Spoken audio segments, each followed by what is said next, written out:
बोला बोला बैजनाथ की जय।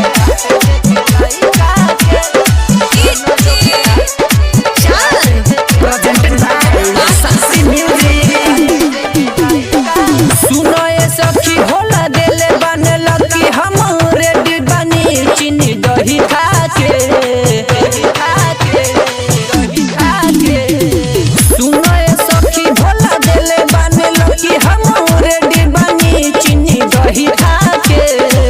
सैया के साथ देव घर जात बानी ननद के हाथ देके लइका के सैया के साथ देव घर जात बानी ननद के हाथ देके लइका के ननद के हाथ देके लइका के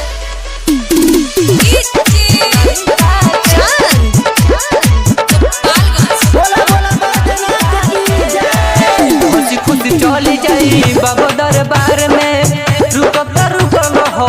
लइका के प्यार में बड़ा प्यार हो खेलाई साउन के महीना सबके उकावर लेके जला देव घरवा हंसी खुशी चली जाई बाबा दरबार में रुकब त रुकब हो लइका के प्यार में बड़ा प्यार हो खेलाई साउन के महीना सबके उकावर लेके जला देव घरवा बड़ी भागे आइल बाड़ू ननदो भेटाइल बाड़ू छोड़ब ना ऐसन मौका के सैया के साथ देव घर जात बानी ननदो के हाथ देके लइका के सैया के साथ देव घर जात बानी ननदो के हाथ देके लइका के बोला बोला बैजनाथ की जय।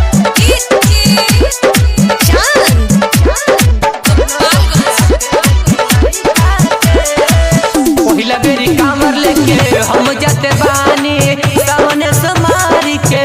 जल ले बानी कबर दबाही पिया मान ली बात के सबरे समरिया के ले ली साथ जी पहिला बेरी कामर लेके हम जाते बानी सामने समारी के जल ले बानी कबर दबाही पिया मान ली बात के